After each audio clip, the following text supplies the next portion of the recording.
Vous êtes sur RTL.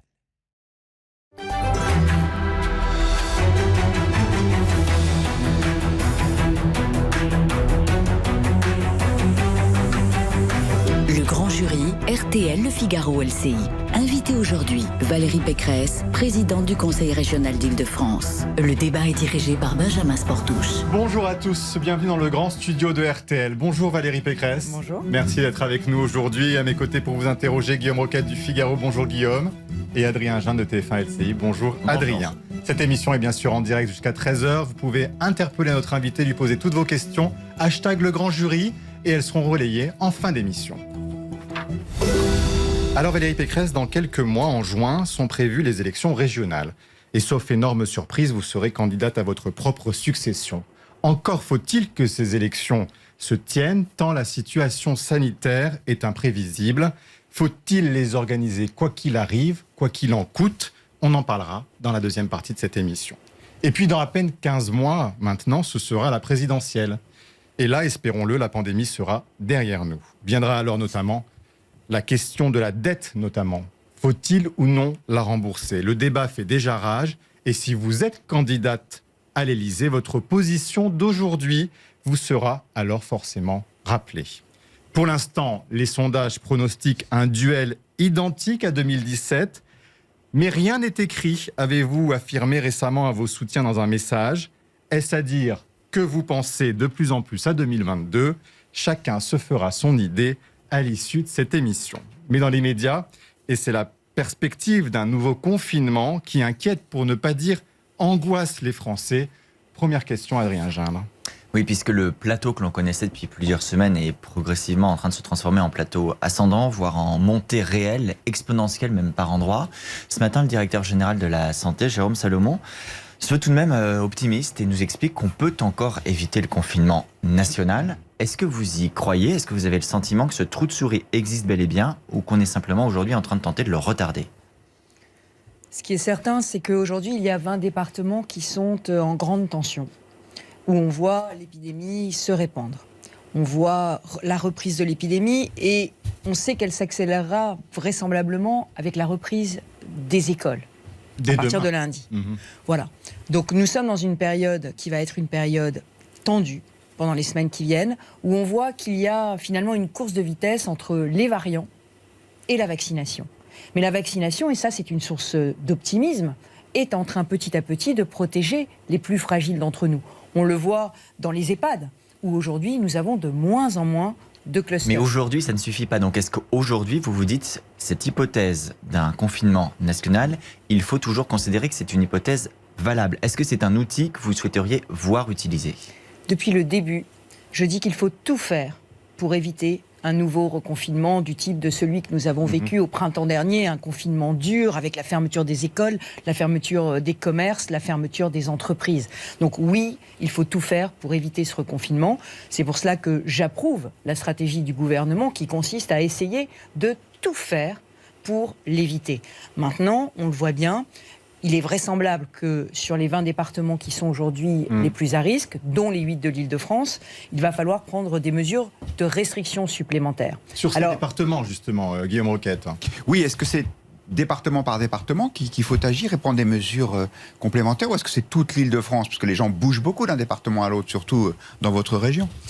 Je crois, Guillaume Roquette, que vous avez la réponse à votre question. Bien évidemment, il faut prendre des mesures qui soient harmonisées sur l'ensemble de la région Île-de-France. La région Île-de-France, c'est une région, j'allais dire, où des millions de Franciliens tous les jours se déplacent d'un département à l'autre. C'est 12 millions de personnes, la région. C'est 12 millions de personnes et vous avez à peu près 1 million de personnes qui sortent de Paris et qui rentrent tous les jours. Et 500 000 personnes qui se transfèrent d'un département à l'autre. Donc vous ne pouvez pas imaginer prendre des mesures qui ne seraient pas coordonnées, harmonisées au niveau même de la région de France. Prendre des mesures, pour vous, ça veut dire quoi? Ça veut dire le confinement le week-end comme on l'a vu dans le Dunkerquois ou le littoral des Alpes-Maritimes, ou vous pensez à autre chose? D'abord, ce qu'il faut dire, moi j'ai 3 demandes. J'ai 3 demandes au gouvernement avant qu'on parle de restrictions supplémentaires. 3 demandes, une qui est au gouvernement et aux entreprises, c'est qu'on revienne au maximum de télétravail. Aujourd'hui, vous le savez, nous ne sommes plus qu'à 50% de télétravail sur les postes qui peuvent être télétravaillés, évidemment. Donc il faut que les entreprises refassent un effort, reviennent au maximum de télétravail dans les semaines qui viennent. Ça doit être coercitif. Valérie Pécresse, à chaque fois, on dit il faut.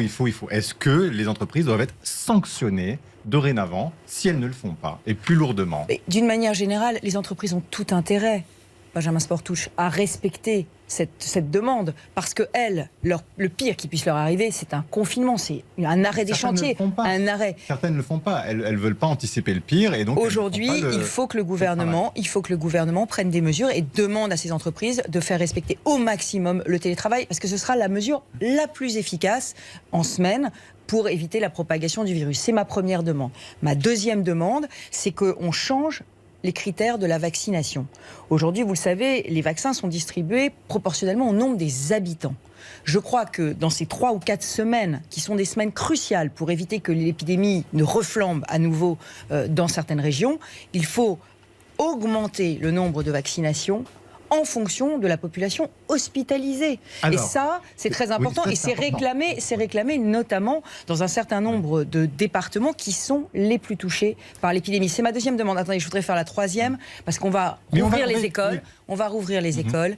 Et ma troisième demande, c'est qu'on aille tester massivement les élèves dans les écoles, parce que ça suscite des inquiétudes des parents, ça suscite des inquiétudes des enseignants, et moi je souhaite que les écoles restent ouvertes, parce que ce serait dramatique pour les jeunes de ne pas avoir cours. Mais le gouvernement dit qu'on va tester massivement à partir de demain, vous nous dites que c'est pas ce qui va se faire ? Écoutez, il l'avait déjà promis il y a un mois, ça ne s'est pas fait. Moi j'aurais aimé, et la région a proposé à l'Agence régionale de santé d'aider à partir de lundi, pour qu'on déploie beaucoup plus massivement les tests. Alors le gouvernement a annoncé 40 000 tests salivaires. Il faut aussi faire des tests antigéniques, des tests minutes. Il ne faut se priver d'aucun outil qui nous permette d'éviter des clusters, d'éviter le rebond épidémique et d'éviter le confinement. On va rester sur ces tests salivaires, pardon. Qui doit les faire, ces tests? Est-ce que ce sont les infirmières scolaires? Est-ce que vous leur demandez de les faire? Et est-ce que vous dites combien vous en voulez précisément? Il y a des lycées, des collèges dans lesquels les infirmières scolaires sont volontaires. Il y a d'autres établissements dans lesquels elles estiment qu'elles sont déjà submergées par d'autres tâches. Nous, à la région, nous sommes prêts à mettre à la disposition de l'Agence régionale de santé des préleveurs pour les tests nasopharyngés si on fait des tests antigéniques. Nous les avons formés avec la Croix-Rouge, donc on est prêt à mettre à la disposition des préleveurs spécialement dédiés pour ces tests dans les écoles.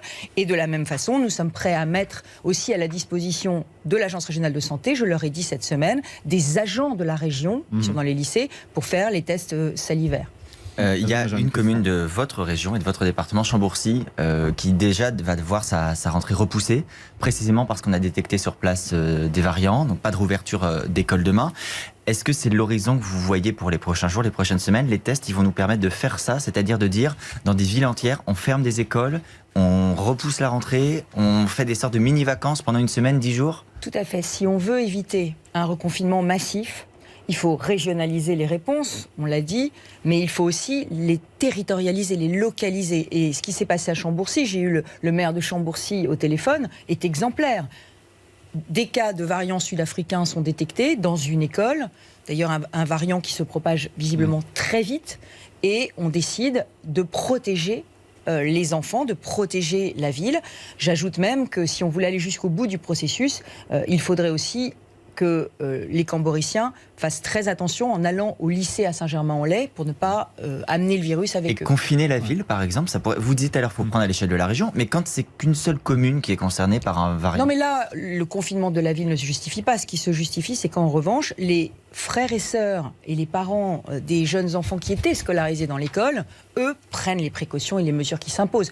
Je pense qu'il faut qu'on essaye toujours de prendre des mesures proportionnées, et qu'on essaye au maximum d'éviter, les conséquences économiques, sociales, psychologiques d'un reconfinement dur. Alors on va revenir sur vos premières propositions. D'abord, la première proposition, c'est sur les transports. Vous demandez davantage de télétravail. L'objectif, c'est évidemment que les gens se déplacent moins, en particulier dans les transports en commun dont vous avez la tutelle, l'organisation en tant que région.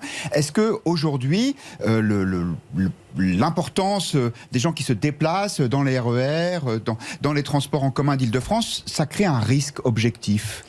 Aujourd'hui, il n'y a plus que 50% des voyageurs habituels dans les transports en commun. Donc aujourd'hui, et c'est pas moi qui le dis, c'est le ministre des Transports, nous sommes à des niveaux de sécurisation des transports avec toutes les nettoyages, les nébulisations, la mise à disposition de gel hydroalcoolique, le port obligatoire du masque, bien évidemment. On est dans des conditions qui sont parmi les meilleures en termes de sécurité au monde. Donc vous dites que c'est pas dangereux? C'est pas la peur des transports qui me fait demander le télétravail massif. C'est le risque de contamination au sein du lieu de travail, et notamment au moment du repas, au moment de la cantine, parce qu'on sait bien que c'est pendant les repas, c'est d'ailleurs pour ça que les restaurants sont malheureusement encore fermés, c'est parce que c'est souvent à ce moment-là, dans ces moments de convivialité, qu'on se contamine. Mais donc vous êtes contre le télétravail permet d'éviter ces contacts entre les salariés. Sur les restaurants, il y a 42 parlementaires de tous horizons politiques qui proposent justement de rouvrir les restaurants le midi, précisément pour la raison que vous venez d'indiquer, disent de toute façon les salariés le midi ils doivent manger. Il y a des cantines d'entreprise qui sont ouvertes, on pourrait aussi permettre à certains qui n'ont pas de cantine ou qui se répartiraient davantage de cette manière d'aller au restaurant le midi pour faire leur coupure déjeuner. Ce qui est certain, c'est que, en tout cas dans les 20 départements qui aujourd'hui sont à risque et qu'on doit protéger contre un reconfinement, cette mesure ne me paraît pas souhaitable. Qu'elle puisse être prise et envisagée dans d'autres départements qui, eux, sont quasiment épargnés par la pandémie, pourquoi pas? Moi, depuis le début, je plaide, et je plaide avec force, pour qu'on régionalise nos réponses. Parce que ça m'est toujours paru dans le durcissement et l'allègement. Dans le durcissement et aussi dans l'allègement. Ça m'est toujours paru, j'allais dire, finalement, assez contre-productif d'avoir l'année dernière confiné toute la France pour un virus qui a touché finalement l'Île-de-France, les Hauts-de-France, la région Rhône-Alpes, la région Sud et la région Grand Est. On ne connaissait pas le virus, on n'a pas les masques, Valérie Pécresse. Absolument, non, mais je n'en fais pas grief au gouvernement parce qu'on apprend en gérant cette crise qui est quand même totalement imprévisible. Là, on le voit bien, l'impact des variants, personne n'arrive aujourd'hui à vraiment le prévoir et il est visiblement très différent d'une région à l'autre. Que je vous comprenne bien, Valérie Pécresse, si le gouvernement vous dit demain, je crois que vous avez une réunion avec le préfet et l'agence régionale de santé. Avec les préfets et l'agence régionale de la santé. Si le gouvernement ou le préfet en l'occurrence vous dit on va certainement devoir confiner la région Île-de-France le week-end prochain. Voilà, qu'on ferme la région. Qu'est-ce que vous allez dire? Est-ce que vous allez dire s'il le faut, je suis d'accord, ou vous allez y mettre votre veto? Moi, je crois qu'il faut tout faire pour éviter ce confinement. Donc, ce que je vais demander au préfet de police et au préfet de région, au directeur de l'agence régionale de santé, c'est de me justifier les mesures de restriction qu'ils vont me proposer. Ils vont me proposer des mesures de restriction supplémentaires, c'est une évidence. Ces mesures de restriction, elles doivent viser 3 objectifs. Elles doivent viser d'abord un premier objectif qui est d'éviter la saturation des capacités hospitalières. Mais aujourd'hui, on n'est pas à saturation. Oui, mais ça va vite augmenter. L'Institut Pasteur dit qu'on va directement dans le mur. Le 20 mars, ils disent qu'on aura 50 contaminations par jour, 50 000 contaminations par jour. Donc, c'est-à-dire qu'ils disent qu'il faut un confinement préventif. Il est évident qu'il va falloir des mesures de restriction supplémentaires pour éviter la saturation hospitalière. Mais il faut aussi que ces mesures prennent en compte le risque économique et psychologique qui est lié à toutes ces mesures de reconfinement.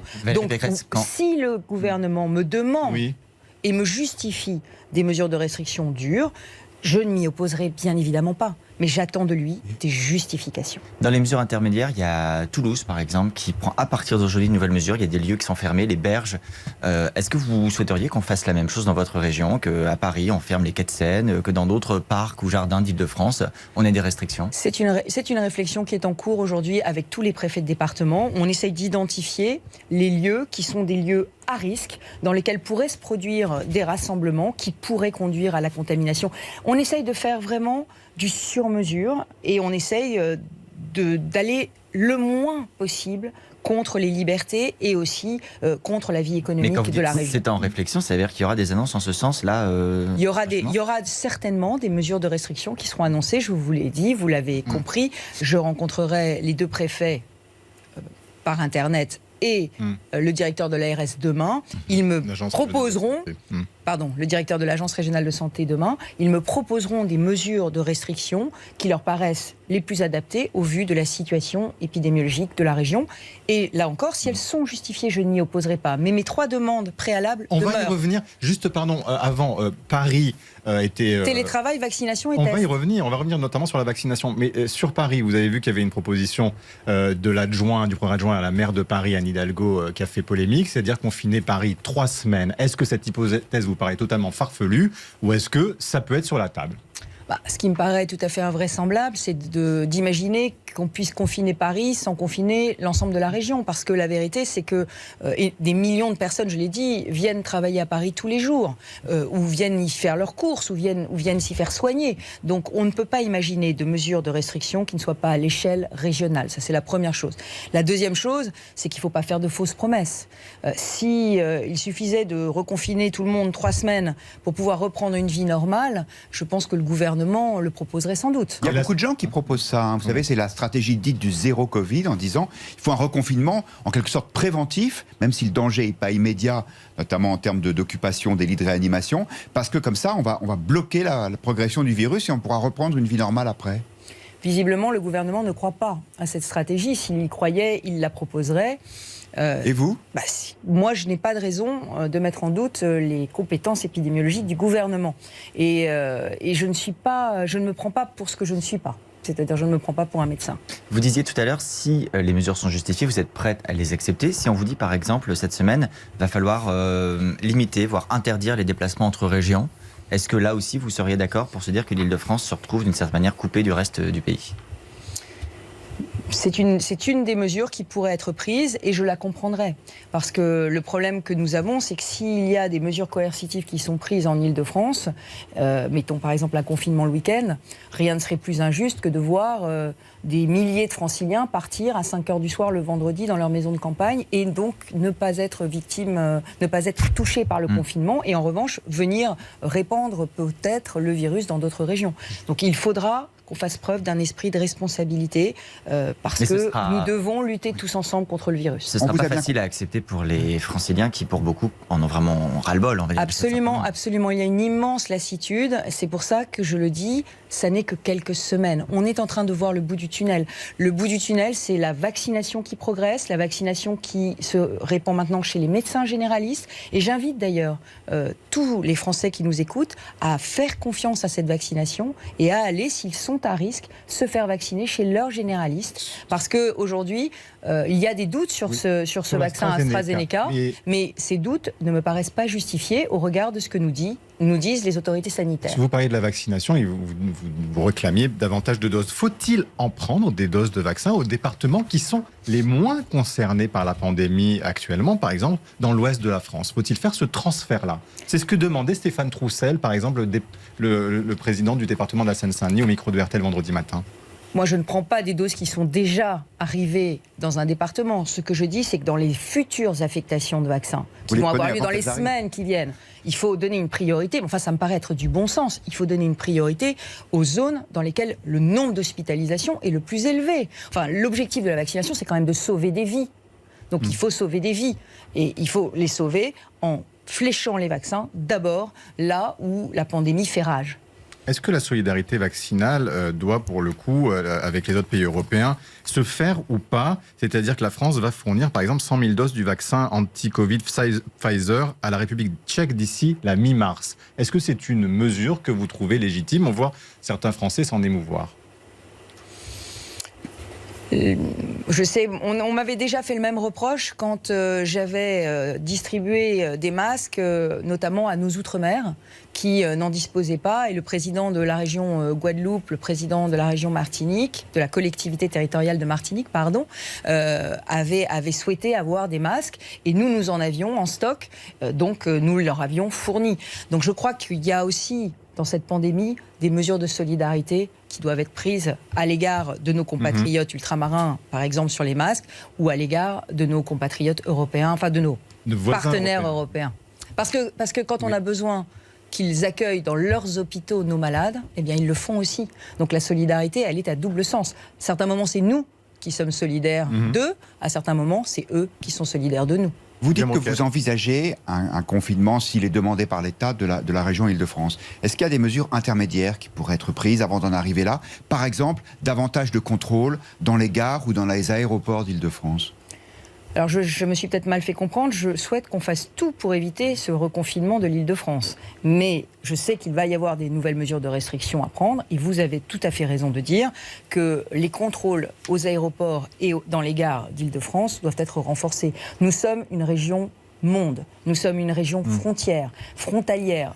Avec nos aéroports, avec nos grandes gares internationales, beaucoup de personnes viennent de l'étranger. Et aujourd'hui, il n'y a pas assez de contrôle? Et pendant des semaines et des mois, j'ai réclamé qu'on puisse avoir des tests PCR aux frontières, aux frontières françaises, parce que nos voisins européens le faisaient et nous ne l'imposions pas. Aujourd'hui, nous l'avons imposé, nous avons des tests qui sont imposés. Maintenant, il faut effectivement que les vérifications aient lieu. D'ailleurs, ça pose la question à plus long terme de savoir s'il ne faudra pas avoir une forme de carnet sanitaire quand on se déplacera d'un pays à l'autre, un carnet sanitaire qui dira à la fois nos tests, l'état de nos tests, et le jour où la vaccination sera répandue, l'état de notre Mais vous dites, vaccination. ça pose la question, quelle réponse vous y apportez? Il faut aller vers ce passeport sanitaire, vaccinal, selon les modalités de test ou de vaccin. Alors moi, je ne qu'on l'appelle retiendra. pas passeport parce que je pense que c'est plus... Pour moi, ça relève plus du carnet de santé parce que c'est un document qu'on pourra vous demander, y compris peut-être demain pour aller dans un lieu culturel, demain pour faire telle ou telle activité. Ce serait une bonne idée de votre point de vue. Je ça. crois qu'il faut qu'on aille vers cela. Alors, pourquoi? Je vais vous expliquer. L'Île-de-France est une région qui est la région qui est la plus touchée par la crise économique de la Covid. Pourquoi? Parce que nous sommes une région très ouverte sur le monde. Nous sommes une région touristique, nous sommes une région qui accueille le monde entier. On a arrêté 700 salons et événements en Île-de-France avec le Covid. Donc c'est des centaines de milliers de personnes qui travaillent dans l'événementiel, dans le tourisme, dans l'aéroportuaire, l'aéronautique, qui sont aujourd'hui sans travail. Donc le sujet, c'est comment on fait revenir les touristes. 33 millions de touristes en moins cette année, 15 milliards de recettes en moins cette année pour l'Île-de-France. Comment on les fait revenir? Je pense avec ces carnets sanitaires qui permettront de contrôler que les personnes que nous allons à nouveau accueillir en Île-de-France sont bien vaccinées, sont bien testées Mais alors, négatives. quels critères justement? Il faudrait être vacciné de votre point de vue ou il faudrait avoir un test négatif? Parce que c'est pas la même chose et c'est pas la même temporalité, le même fonctionnement. Aujourd'hui, on voit bien que tant que les vaccins ne sont pas répandus, il serait extrêmement injuste d'en faire un critère pour quelque activité que ce soit. Mais à moyen terme, et je pense notamment l'été prochain, si on veut voir revenir les touristes, alors il faudra aussi qu'on protège les habitants de l'Île-de-France, les habitants, Donc, les il Français. faudrait Et donc il passeport faudra vaccinal. que l'Europe décide de comment et selon quelle modalité on franchira ces frontières. Avec un passeport vaccinal, comme la Grèce l'a demandé. Absolument. D'ici là, eh bien, il y a le quotidien des Français. Et beaucoup se disent, quand ils entendent le gouvernement vouloir davantage de contrôle policier, ça suffit, disent-ils. Il y a une forme de saturation, d'exaspération. Est-ce que vous vous dites, ben oui, c'est le jeu, il faut aussi qu'il y ait des sanctions? Ou vous dites peut-être qu'il faut moins répandre ces sanctions, moins répandre de force de l'ordre aujourd'hui et laisser un peu les Français tranquilles? Qu'est-ce que vous dites là-dessus? Moi, j'en appelle toujours à l'esprit de responsabilité des Français. Bien évidemment, on préférerait tous qu'il y ait beaucoup moins de contrôles policiers. Les contrôles policiers, ils sont malheureusement nécessaires quand les gens abusent. Vous le savez bien, il y a des fêtes sauvages, il y a des restaurants clandestins. Donc, on ne peut pas laisser impunément bafouer la loi. Ça n'est pas possible. Il y a insuffisamment de contrôle, même, vous diriez? Non, je ne dis pas ça. Je dis que les contrôles sont nécessaires quand, malheureusement, il y a des infractions. Je sais que c'est dur. Je sais qu'il y a encore 3-4 semaines qui vont être encore dures. Je comprends la lassitude et l'exaspération de tous. Mais c'est le prix à payer pour ne pas être reconfiné. Mais ce que j'ai pas compris dans vos propositions, pardon, c'est est-ce que, par exemple, si vous parlez de propositions plus drastiques, on va devoir y être amené, est-ce que ça veut dire élargir le couvre-feu, le mettre plus tôt? Est-ce que ça, c'est une option? Commencer le couvre-feu à 17h. Est-ce que ça fait partie des alternatives possibles à un confinement le week-end? Moi, je n'en vois pas vraiment l'efficacité en termes épidémiologiques, parce que l'intérêt du couvre-feu à 18h, c'est d'éviter, et on le sait bien, le principe de la sociabilité socialisation en dehors du travail. 18h ou 17h, c'est la même chose. En Ile-de-France, on rentre chez soi quand on a le couvre-feu à 18h. Je ne vois pas bien l'efficacité de renforcer le couvre-feu à 17h. Il ne faut pas qu'on prenne des mesures privatives de liberté qui ne sont pas efficaces. Il faut qu'on prenne des mesures de restriction qui sont des mesures strictement proportionnées et qui ont une efficacité. D'ailleurs, j'en profite pour demander qu'il y ait un retour d'expérience sur ce qui s'est fait à Nice. Ou ce qui se fait à Dunkerque. C'est très important pour nous de savoir, nous, autorités politiques, de savoir si les mesures de restriction qui sont prises ont ou pas une efficacité. Mais on les aura trop tardivement. Puisque on les aura. On va pas les avoir cette semaine alors qu'on s'interroge. Oui, mais on les aura. Écoutez, il faut les avoir au fil de l'eau. Et si on s'aperçoit qu'une mesure n'est pas efficace, il faut qu'elle soit réversible. Il faut qu'elle soit réversible parce qu'on ne peut pas priver les Français d'un certain nombre de leur liberté si ça n'est pas efficace. Globalement, on peut dire que vous êtes d'accord avec la politique suivie par le gouvernement, par Emmanuel Macron, par Jean Castex. À leur place, vous feriez la même chose, la même politique, les mêmes décisions ? Ce que j'approuve vraiment, c'est cette volonté d'essayer d'éviter à tout prix un nouveau reconfinement dur. Parce que je pense que l'économie et le social sont des dimensions de la crise Covid qui sont extrêmement fortes. Alors, c'est vrai que l'Île-de-France est la plus touchée de toutes les régions, qu'on a une augmentation de 15% du chômage, quand la moyenne nationale, c'est de 9%. C'est vrai que nous avons une montée de la précarité, une montée de la pauvreté. Et donc, toutes ces considérations-là me forcent à dire que le gouvernement a raison de mettre en avant ces considérations économiques et sociales. Vous imaginez les soignants qui nous écoutent aujourd'hui, les médecins qui savent que leurs services de réanimation sont complets, qui sont obligés de déprogrammer des opérations, qui sont inquiets pour les pathologies qu'ils ne peuvent pas soigner actuellement. Quand ils vous entendent, ils se disent l'économique prend le pas sur le sanitaire et on sacrifie des vies. C'est absolument pas ce que j'ai dit, Monsieur Sportouche. Ce que j'ai dit, c'est qu'il fallait tout faire et que les mesures de restriction que nous allions prendre étaient justifiées par l'évitement nécessaire de la saturation de nos capacités hospitalières. Et la région, de ce point de vue, a été exemplaire, pionnière, puisque vous le savez peut-être, mais nous sommes en train de financer 500 lits de réanimation supplémentaires. 500 lits de réanimation supplémentaires à l'hôpital en Ile-de-France. Ça veut dire quoi ? Ça veut dire que nous finançons l'équipement de ces lits, mais nous finançons aussi la formation des infirmiers,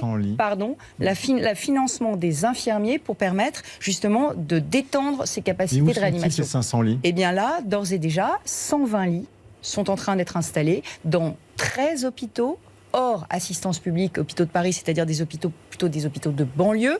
Et nous allons continuer. Et nous avons des dizaines de lits de demande dans tous les hôpitaux franciliens. Donc on est en train d'étendre ces capacités de réanimation pour justement venir au soutien des soignants. Nous avons investi dans le plan de relance de l'Île-de-France 1 milliard d'euros sur l'hôpital en Ile-de-France. Et d'ailleurs, dedans, il y a une très belle opération de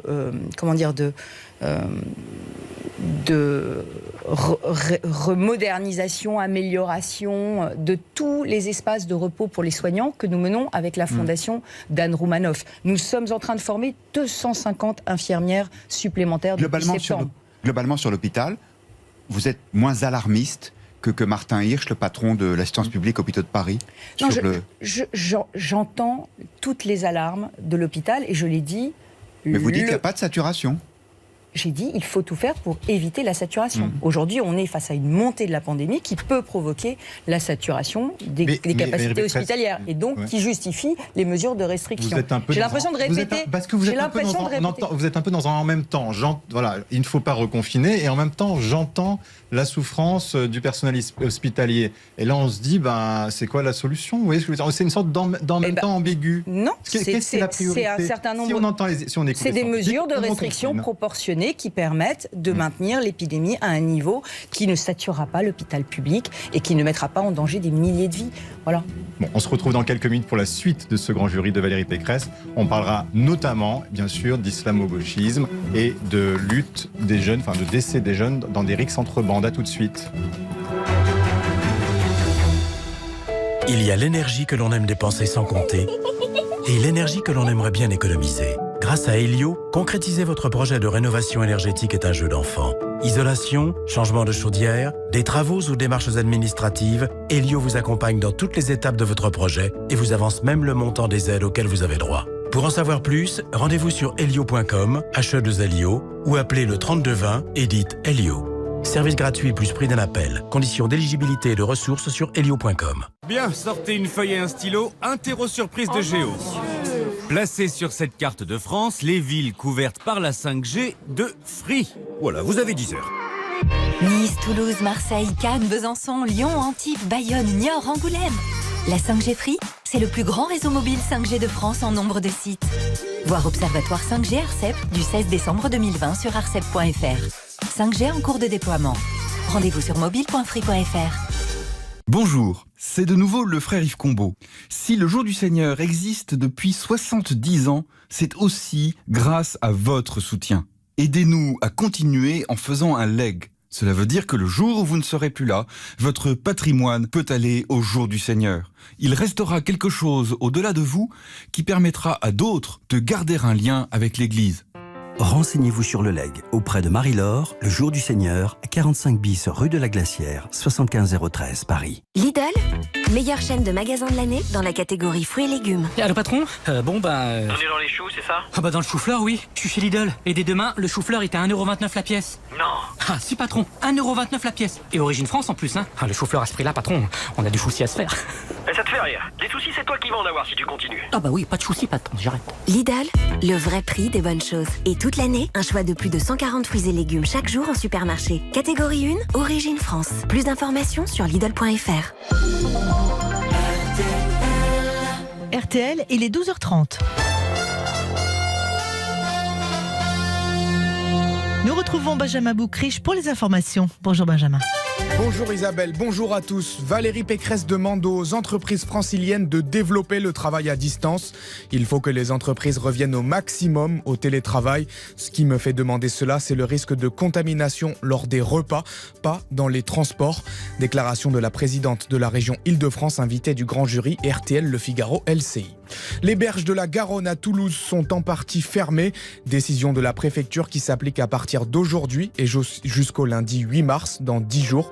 Elle considère que de nombreux rassemblements sans respect de la distanciation physique ont été constatés ces derniers jours. Pour vaincre cette épidémie, le maire de Marseille demande à Emmanuel Macron de tordre le bras des laboratoires. Benoît Payan le dit à nos confrères du journal du dimanche. Je demande au chef de l'État de mettre le paquet, poursuit cet élu socialiste, qui se dit même prêt à ouvrir le stade Vélodrome pour vacciner. À Bondy, les deux frères suspectés d'avoir tué par balle un garçon de 15 ans sont en garde à vue jusqu'à demain matin. C'est ce qu'indique le parquet de Bobigny. Ces deux hommes âgés de 17 et de 27 ans étaient en conflit depuis un an avec la victime. Pour l'instant, on ne connaît toujours pas la raison de ce différend. C'est un carton rouge adressé au gouvernement. La Convention citoyenne pour le climat se réunit aujourd'hui pour la dernière fois. Elle doit adresser à l'exécutif une note de 0 à 10 pour évaluer la réponse politique apportée aux 146 propositions. Et le gouvernement n'a la moyenne nulle part. Sa meilleure note, 4,1 sur 10. En football, joli programme pour la suite de la 27e journée de Ligue 1 cet après-midi. 7 rencontres à suivre de 13h à 21h. Dans 30 minutes, Monaco reçoit Brest à Louis II. Match à suivre chaque heure en fil rouge sur RTL. Ce soir, c'est le choc des Olympiques entre Marseille et Lyon. Coup d'envoi 21h.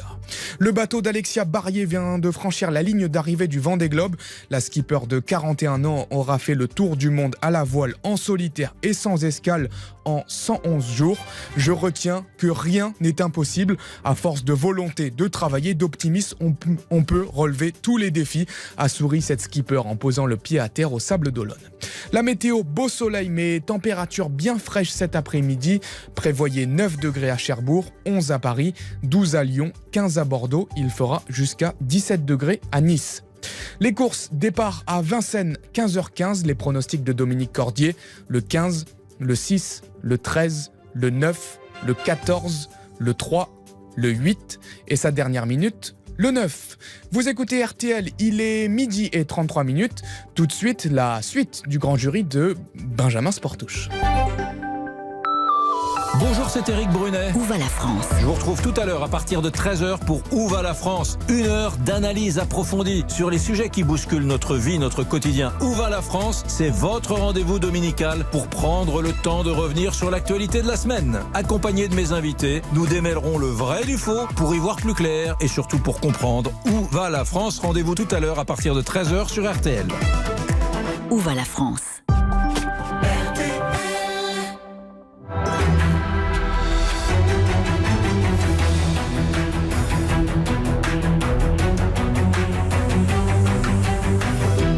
Grand jury RTL Le Figaro LCI. Invitée aujourd'hui, la présidente du Conseil régional d'Île-de-France, Valérie Pécresse. Le débat est dirigé par Benjamin Sportouche. Avec à mes côtés Adrien Gindre de TF1 LCI et Guillaume Rocotte du Figaro qui réagit à cette première partie d'émission et qui a une question pour vous, Guillaume. Oui, vous avez délivré un satisfecit global au gouvernement pour sa gestion de la crise sanitaire dans la première partie de l'émission. Alors, est-ce qu'on peut en faire une lecture politique? Est-ce que ça veut dire que Valérie Pécresse n'est pas ou n'est plus dans l'opposition à Emmanuel Macron? Ça veut dire que Valérie Pécresse est une femme libre et que quand elle trouve que ça va plutôt dans la bonne direction, elle le dit. Quand elle trouve que ça va plutôt pas bien, elle le dit aussi. Souvenez-vous des couacs du début de la stratégie vaccinale. J'ai dit que c'était le bazar. C'était le bazar. Je me suis fait l'écho de tous les élus qui le ressentaient. Et pourquoi c'était le bazar? Parce que le gouvernement avait choisi de traiter les régions non pas en partenaires, mais en adversaires, et avait refusé d'élaborer cette stratégie vaccinale avec nous. Donc qu'est-ce qui s'est passé? Le gouvernement a transféré le fardeau des vaccins aux maires du jour au lendemain. Les mairies étaient complètement débordées, n'avaient pas les moyens. Et qu'est-ce que nous avons fait, nous, les présidents de région? Nous sommes venus les aider. J'étais obligée de mettre en place un fonds vaccinal de 10 000 € par commune pour leur permettre de s'approvisionner dans tout ce qui leur manquait. Donc voilà, quand ça marche pas, je le dis. Quand ça marche, je le dis. Mais on se dit que Valérie Pécresse à Matignon aujourd'hui, ça ne serait pas une absurdité de travailler avec Emmanuel Macron, très franchement. Aujourd'hui, il y a des sujets sur lesquels je veux faire entendre ma voix. Et je crois que ma voix est singulière. Vous parliez tout à l'heure des violences qui ont lieu aujourd'hui entre bandes de jeunes et singulièrement dans la région Île-de-France, puisque le phénomène est très francilien, a dit le ministre de l'Intérieur. Ce qu'il y a eu, on le rappelle, 2 jeunes qui sont morts dans des affrontements entre bandes cette semaine et un 3e qui a été tué par balle à Bondy vendredi. Absolument. Nous avons 70 bandes de jeunes qui sont identifiées par le ministère de l'Intérieur comme étant potentiellement dangereuses. Alors ce phénomène, ça fait des années que j'alerte dessus. Ça fait des années que j'alerte dessus parce que c'est pas du tout un phénomène nouveau. C'est un phénomène, c'est ce que j'appelle les nouveaux barbares. Ce sont des jeunes qui se mettent en bande, soit pour s'agresser mutuellement dans des logiques de territoire, mais, et c'est plus grave, aussi pour attaquer les institutions. C'est les mêmes bandes qui attaquent les policiers, les pompiers, les médecins, qui leur tendent des guet-apens et qui les prennent en tenaille. Mais là, justement, Gérald Darmanin vous dit on va réactiver le plan de lutte anti-bande. Donc c'est qu'il a entendu cette situation et qu'il y répond, non? Et il veut un diagnostic, je précise, par département qu'on devra lui remettre le 10 avril. Le diagnostic, tout le monde le connaît.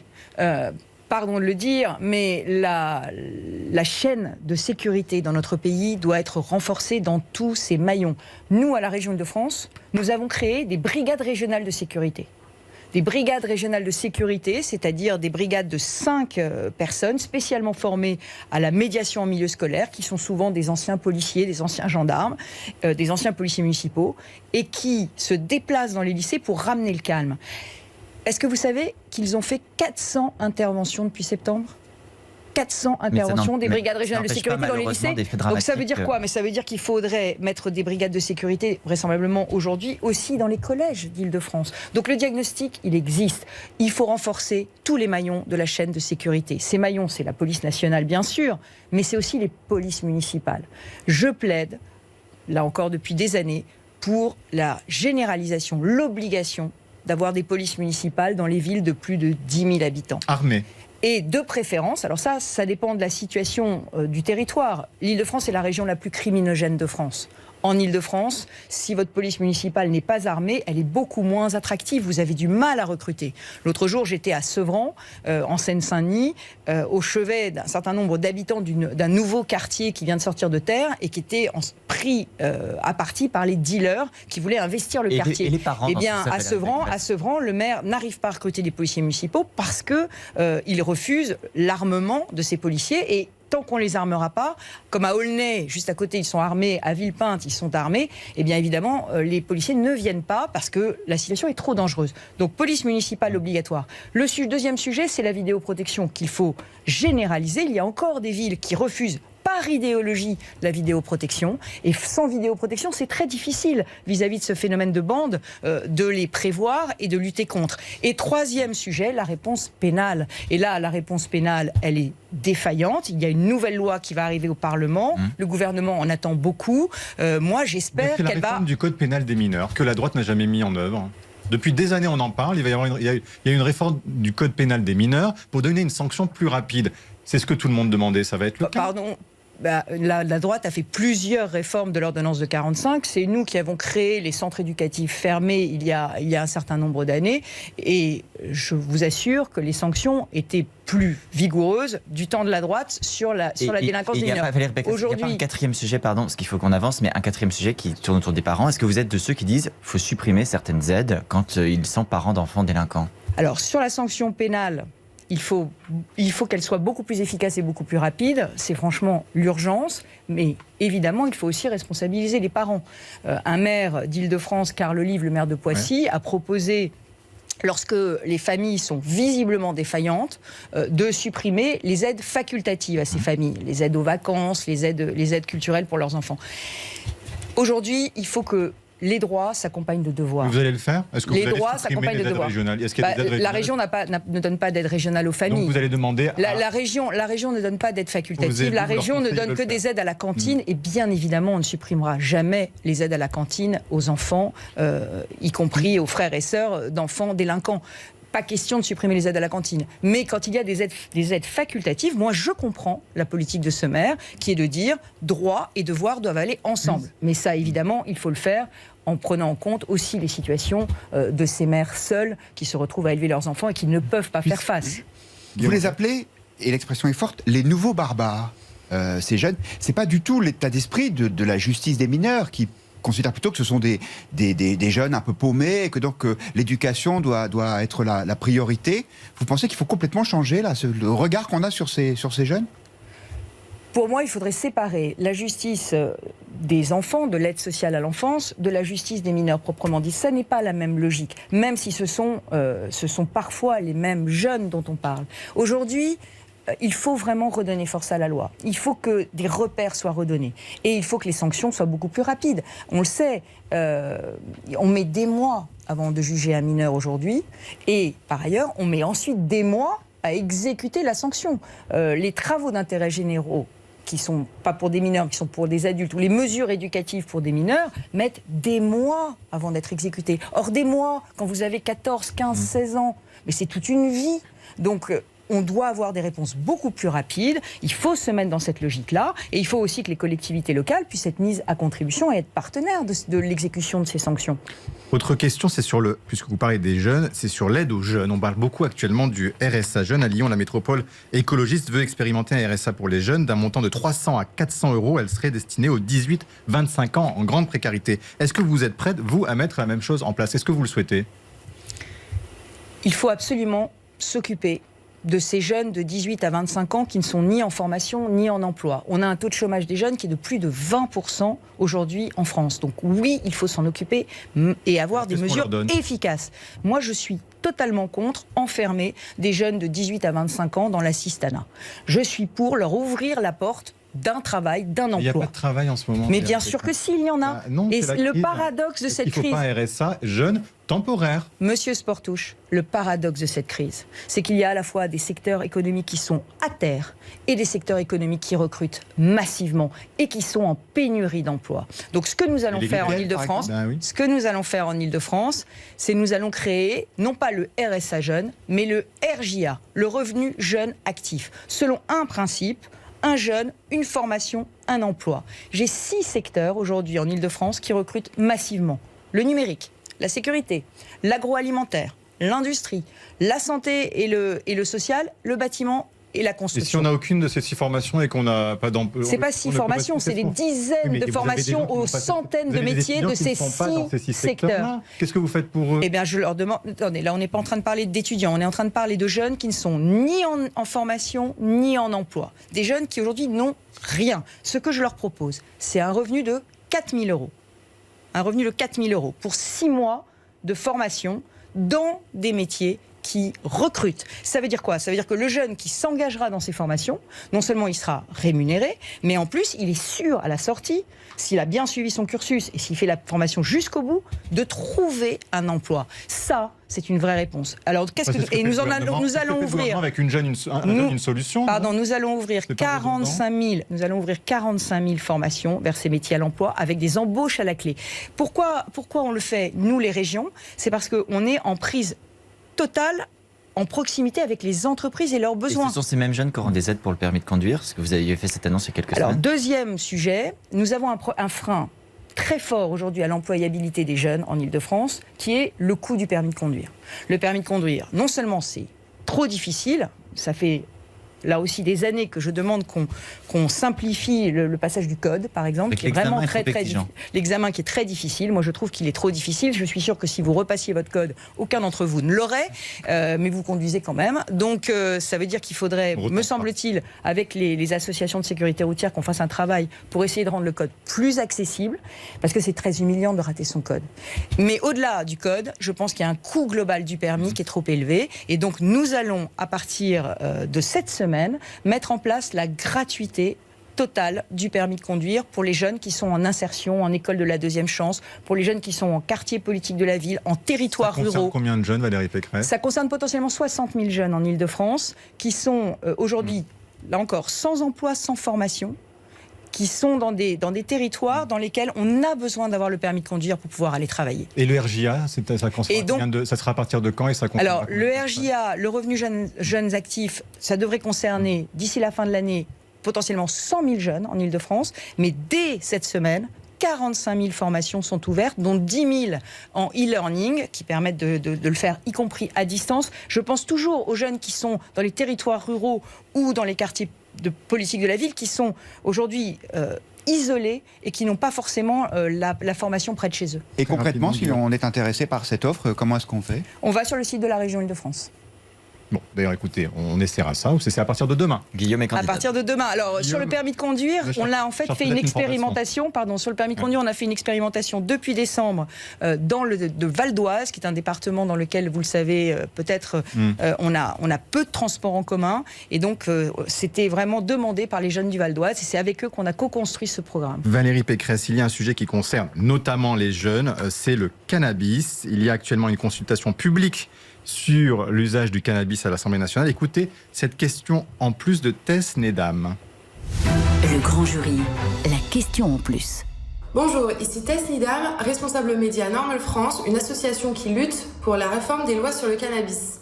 Madame Pécresse, au regard de ce qu'il se passe dans les pays étrangers ayant régulé le cannabis, c'est-à-dire la baisse de la criminalité, la baisse de la consommation chez les jeunes, une meilleure prévention et sans parler des retombées économiques, en quoi les nouvelles mesures de répression seront-elles plus efficaces pour protéger les Français, notamment les plus jeunes? Merci. Valérie Pécresse, j'ajoute que Robin Reda, qui fait partie de votre mouvement Libre, qui est un député Les Républicains de l'Essonne, est pour une légalisation contrôlée du cannabis. Est-ce que vous êtes d'accord avec lui? Et du coup, ça répondra à la question de Tess Nedam. Moi, je ne suis pas d'accord avec l'idée que la légalisation du cannabis diminuera les trafics. Et je pense que cette légalisation du cannabis peut avoir un impact extrêmement néfaste sur la santé des jeunes. Et s'agissant de la consommation de drogue, mon vrai souci, c'est le décrochage. C'est le décrochage scolaire qui suit la consommation de drogue dans les familles et qui plonge les familles dans la détresse. Pourquoi je pense que donc, ça n'aura n'aura pas... Donc, si vous êtes candidate à l'Élysée, vous ne ferez pas la promotion de la légalisation du cannabis. En tout cas, en tant que présidente de région, ce ne sera jamais une proposition que je porterai, parce que j'ai été ministre du budget, j'ai été la ministre de tutelle des buralistes. Et c'est intéressant parce que c'est une expérience qui m'a profondément marquée. Est-ce que vous savez quelle est la première contrebande en France aujourd'hui de produits. Première contrebande, cigarettes. Ça veut dire que, alors même que la cigarette est vendue dans les bureaux de tabac, le premier marché de contrebande aujourd'hui, c'est la contrebande de cigarettes. Ça veut donc dire que si on légalisait le cannabis, eh bien, on aurait à nouveau des trafics qui amènerait à avoir des produits peut-être plus dosés en THC, donc plus nocifs pour la santé. Je ne pense pas qu'on mettrait fin au trafic avec la légalisation. Ça marche pas. En tout cas, l'intérêt d'avoir une barrière d'interdit, c'est de réaffirmer que la drogue, c'est mauvais pour la santé. Et ça, à un moment donné, il faut quand même qu'on le dise, c'est mauvais pour la santé et que ça n'est pas bon, notamment pour les mineurs, d'en consommer. Vous êtes d'accord avec Gérald Darmanin. Autre polémique de la semaine qui a beaucoup fait parler, c'est l'islamo-gauchisme à l'université. Guillaume. Oui, vous disiez que vous avez été ministre du budget, vous avez aussi été ministre de l'enseignement supérieur. L'islamo-gauchisme dans les universités, ça existait déjà quand vous étiez en charge de ce sujet ?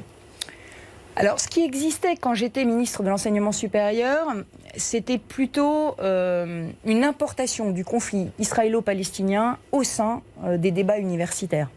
Mais j'ai été ministre des universités il y a plus de 10 ans. J'étais ministre des universités avant Mohamed Merah, les attentats de Toulouse, avant que les Français et les autorités françaises prennent conscience de ce qui était en train de se passer avec les réseaux islamistes qui essayaient de détruire le pays. Souvenez-vous, en 2011... Je ne suis donc déjà plus ministre de l'université. Quand Mohamed Merah commet ces attentats, on croit que c'est un loup solitaire.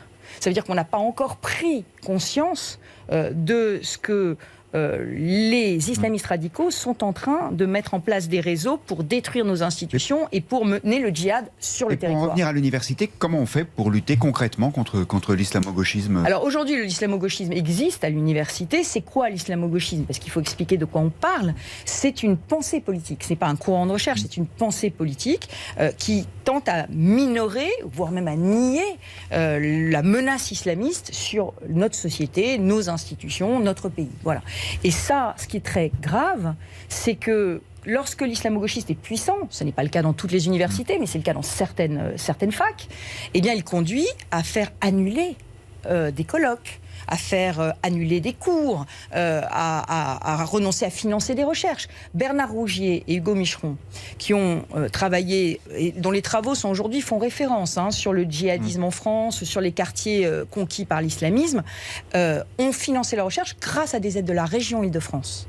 Parce que leur université n'acceptait pas de les financer. Justement, les présidents d'université, ils sont plutôt peureux sur ce sujet. Ils n'ont pas envie de se fâcher avec leurs profs. Alors, qu'est-ce qu'on fait ? Alors, évidemment, l'indépendance des enseignants-chercheurs doit être un principe, une liberté publique reconnue par la loi. Mais il faudrait qu'on puisse avoir une possibilité de signaler lorsque, par exemple, il y a une pression qui se fait pour interdire un cours. Je vous donne un exemple. Il faut un numéro vert pour les profs d'université ? Au moins qu'ils puissent le signaler à leur ministère. Moi, j'ai encore un autre exemple. Mais Mohamed Moussaoui qui est un grand spécialiste de la radicalisation, devait faire des cours aux imams de la Grande Mosquée de Paris, dans une grande université parisienne, sur les valeurs de la République, la laïcité. Eh bien, ces cours ont été interdits, n'ont pas pu avoir lieu sous la pression d'un certain nombre de profs. Vous êtes d'accord avec Frédérique Vidal ? Vous soutenez la ministre ? Elle a qui a un peu rétropédalé en début de semaine sur RTL. Frédérique Vidal a pointé un vrai problème. Maintenant, moi, je n'aurais sans doute pas fait comme elle. J'aurais saisi le Haut Conseil d'évaluation de l'enseignement supérieur et de la recherche. Il y a un Haut Conseil d'évaluation qui évalue la qualité des recherches et qui peut évaluer si des chercheurs, au lieu de faire de la recherche, selon les critères internationalement admis, font de la politique. C'est dit. Question express. Le grand jury. Question express. Valérie Pécresse, pour ou contre les repas sans viande à la cantine ?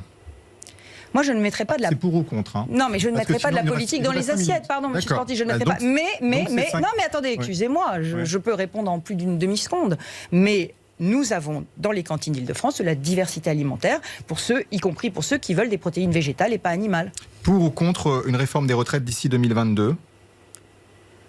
D'ici 2022, ça paraît court pour convaincre les Français d'une réforme dont ils n'ont pas bien compris les contours aujourd'hui. Pour ou contre... Mais en revanche, il faut la faire, la réforme des retraites. Mais pas forcément celle que veut le gouvernement. Surtout celle qui permettra de repousser l'âge de départ à la retraite et d'équilibrer le régime. Pour ou contre l'annulation de la dette liée au Covid ? C'est à l'heure, elle ne sera pas annulée cette dette. Cette dette, elle va continuer à peser sur les générations futures et il faut s'organiser pour voir comment est-ce qu'on peut la rembourser. Pour ou contre une dose de proportionnelle aux prochaines législatives? Alors, contre la proportionnelle intégrale, absolument, parce que la proportionnelle intégrale, c'est ce qu'il y avait dans les régions et ce qui a conduit à les rendre ingouvernables par le passé.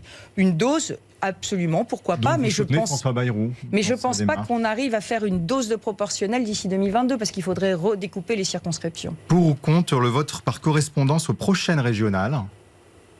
Le vote par correspondance. C'est beaucoup trop tard pour organiser un vote par correspondance. J'ajoute que Jean-Louis Debré a très bien dit que dans une élection à 2 tours, où il n'y a qu'une semaine entre le premier et le deuxième tour, on aura du mal à voter par correspondance entre les 2 tours. Pour ou contre enfin une candidature de Nicolas Sarkozy à la présidentielle en 2022? Ça ne dépendra pas de moi. Donc il faudra lui poser la question. Ça dépendra peut-être en partie de la justice. Valérie Pécresse, demain, le jugement de Nicolas Sarkozy est attendu dans l'affaire dite des écoutes. Quand vous verrez le jugement, s'il est synonyme de condamnation, est-ce que vous direz la justice a fait son travail ou est-ce qu'on est face à une justice politique dans ce cas, selon vous? Moi, je le crois innocent. Donc je verrai le jugement tel qui sera rendu. Je respecte la justice de mon pays, mais j'ai beaucoup de mal à comprendre ces affaires. Et vous les expliquez par une orientation politique ou un parti pris politique de la part de certains magistrats? J'ai été favorable à la création du parquet national financier au moment où il a été créé, parce que je pensais qu'on avait besoin dans notre pays d'une justice qui soit professionnelle pour traiter de ces cas de corruption, qui sont des cas évidemment qui gangrènent la démocratie.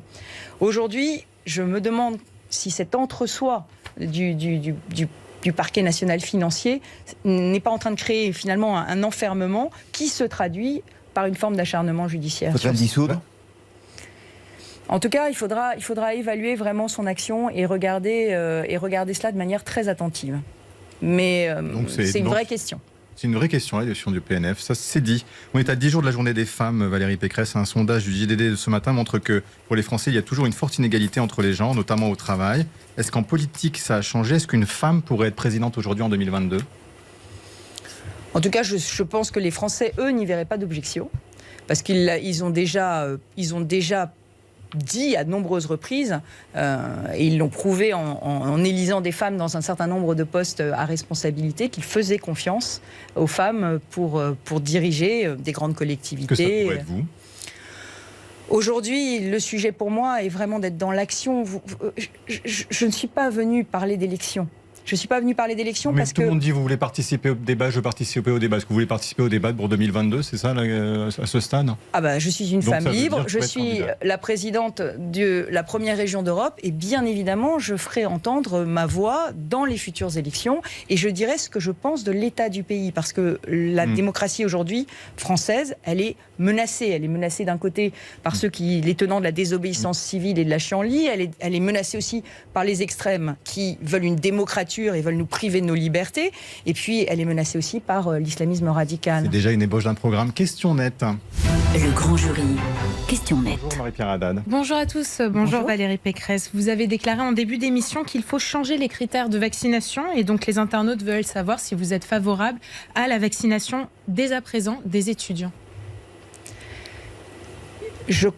Vraiment, sur ces questions de vaccination, il faut avoir des principes très très clairs. Le principe clair, c'est d'abord les personnes les plus à risque. Les personnes les plus à risque, aujourd'hui, ce sont les personnes âgées et ce sont les personnes qui ont ce qu'on appelle des comorbidités. Donc, c'est les plus de 50 ans. La moyenne d'âge, aujourd'hui, à l'hôpital, elle est au-dessus de 50 ans. Donc, ma réponse, c'est non. Autre sujet, il y a un député de La République En Marche qui veut interdire l'écriture inclusive dans les documents administratifs. Donc ça veut dire utiliser en permanence le féminin et le masculin à l'écrit. Vous, député, est-ce que vous auriez voté cette proposition de loi ? J'ai fait même pire. J'ai supprimé l'écriture inclusive à la région Île-de-France. Parce que mon prédécesseur avait instauré l'écriture inclusive obligatoire dans tous les documents de la région. Et quand je suis arrivée, je l'ai supprimée. Ça ne vous dérange pas que Non, mais attendez, ça me dérange profondément qu'on détourne la langue française, qui est une langue, déjà, une langue difficile, et je pense que cette écriture inclusive, finalement, avec des bonnes intentions sans doute, elle rend beaucoup plus difficile l'acquisition du français pour beaucoup de jeunes, et donc je suis contre. Autre question. Oui, le porte-parole du gouvernement a lancé cette semaine, Gabriel Attal, son émission sur les réseaux sociaux. Ça a été vraiment très critiqué par les internautes qui y voient un coup de communication, même du clientélisme. Est-ce que vous excluez d'avoir recours à ce type de méthode sur les réseaux sociaux pour vos électeurs et même pour vos campagnes ? Qu'on puisse avoir recours à des relais d'influence pour porter la parole politique, ça n'est pas en soi répréhensible. Nous avons utilisé à la région Île-de-France un certain nombre d'influenceurs. Je pense par exemple pour faire des campagnes de prévention contre le sida, des campagnes de prévention sur la contraception. En revanche, ce qui m'inquiète, c'est que la pipolisation ne doit pas remplacer la politique. Enfin, la politique, c'est s'adresser à tous les Français, c'est pas seulement s'adresser à quelques people. Merci beaucoup Valérie Pécresse, c'était votre grand jury. Merci à tous de nous avoir suivis. Prenez soin de vous, à la semaine prochaine.